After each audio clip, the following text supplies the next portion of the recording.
இந்த பழனி முருகனை மாத்திரம் ஆண்டி வேஷத்துலயும் பாப்பாங்க, ஆனா அது முடிச்சுட்டு ஃபுல்லா சக்கரவர்த்தியா அந்த வேஷத்துலயும் பாக்குறது ரொம்ப அதுதான் அம்சமானது. அது அது அதுக்கு ஒரு தனி ஒரு ஐதீகம் இருக்கு இல்லையா? அது என்னது? அது காலையில அவன் ஆண்டி குளத்துல இருப்பான், சாயந்தரம் ராஜ அலங்காரத்துல இருப்பான்.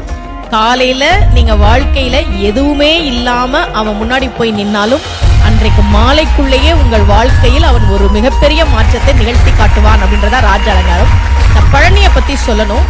தமிழ்நாட்டுல முதல்ல ஒரு கோவில்ல தங்கத்தேர் வந்ததுன்னா அது பழனியில தான்.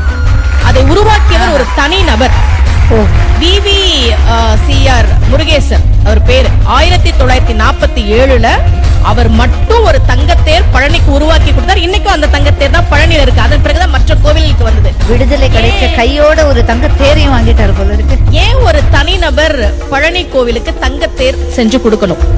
அவருக்கு ரொம்ப வருஷமா குழந்தை இல்ல. முருகன் கிட்ட, பழனி முருகன் கிட்ட மனமுருகி வேண்டார்.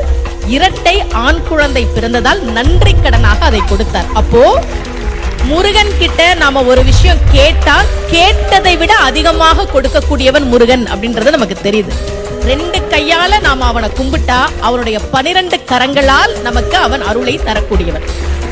பக்கரைவி சித்திரமணி பொற்கலனை இட்ட நடை பற்றி என்னும் முக்கிர துரகமும் நீப பக்குவ மலர்த்தொடையும் அக்குவடு பட்டொழிய பட்டுருவ விட்டருள் கைவடி வேலும் பிக்கது மதிக்கவரு குக்குடமும் ரட்சை தரு சிற்றடியும் முற்றிய பன்னிருத்தோளும்.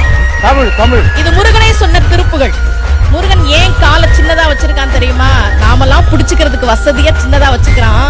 அந்த சின்ன காலை நம்ம புடிச்சுக்கிட்டா பெரிய கையால இந்தா வச்சுக்கோ என்று கொடுக்கக்கூடியவன் தான் முருக பெருமான்.